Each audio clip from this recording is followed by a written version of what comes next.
Здравствуйте, дорогие зрители! Добро пожаловать на мой канал! Сегодня готовим шоколадные капкейки со сливочной карамелью и кремовыми шапочками. Эти пирожные идеально впишутся в любое мероприятие. Они получаются мягкими, воздушными, пористыми и очень вкусными.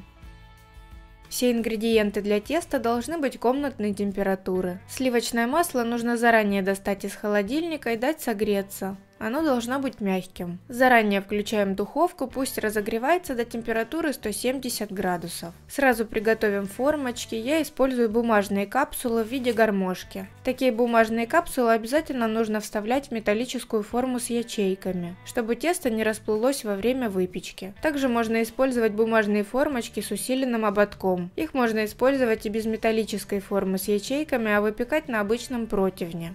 Далее ставим молоко на плиту и доводим до кипения. В горячее молоко добавляем 1 чайную ложку растворимого кофе. Перемешиваем и оставляем остывать до комнатной температуры. Заранее можно подготовить и сухие ингредиенты. В отдельной емкости соединяем и тщательно перемешиваем венчиком какао-порошок, разрыхлитель, щепотку соли и просеиваем через сито. В дежу миксера добавляем размягченное сливочное масло комнатной температуры и засыпаем сахарный песок. Я взяла обычный сахар и тростниковый 50 на 50. Устанавливаем лопатку и перемешиваем до равномерного распределения масла и сахара.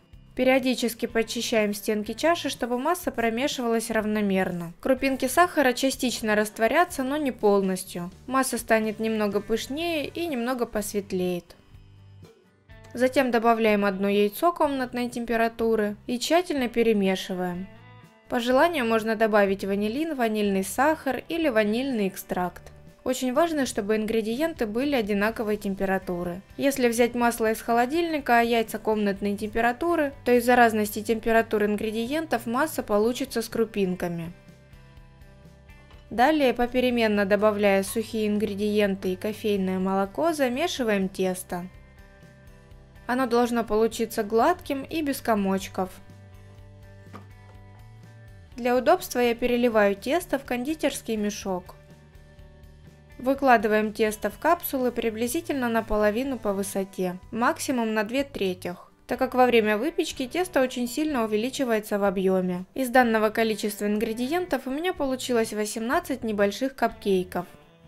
Отправляем в заранее разогретую до 170 градусов духовку приблизительно на 18-20 минут. Время выпечки зависит от размера капкейков и от особенностей вашей духовки. Я выпекаю в режиме вверх-вниз без конвекции на среднем уровне. Готовность проверяем деревянной палочкой. Из середины капкейка она должна выходить сухой и чистой. Выпеченные капкейки остужаем в форме в течение 5 минут, а затем перекладываем на решетку и даем полностью остыть. По желанию капкейки можно пропитать сахарным сиропом, а для аромата можно добавить немного рома или коньяка. Вырезаем серединку в остывших капкейках.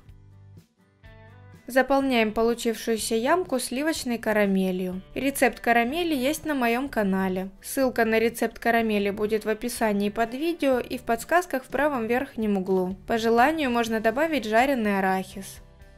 Для кремовых шапочек приготовим крем-чиз на масле. Размягченное сливочное масло комнатной температуры взбиваем с просеянной сахарной пудрой и ванильным экстрактом до светлого и пышного состояния. На это уйдет минут 7 в зависимости от мощности вашего миксера. Теперь добавляем творожный сыр и перемешиваем до однородности на небольших оборотах. Если долго взбивать, то крем расслоится. Перекладываем готовый крем в кондитерский мешок с любимой насадкой и отсаживаем кремовые шапочки на капкейках. Под видео я оставлю ссылку на плейлист кремов для тортов и капкейков, и вы сможете при желании выбрать другой понравившийся вам крем. Вот такие кофейно-шоколадные капкейки с карамелью получились в результате. Их очень удобно подавать к праздничному столу, даже удобнее, чем шоколадный торт. Делитесь в комментариях своими мыслями об этом рецепте, обязательно подписывайтесь на мой канал, нажимайте на колокольчик, чтобы не пропускать новые видео. Ну а у меня на сегодня все, всем спасибо за просмотр, увидимся в следующих видео.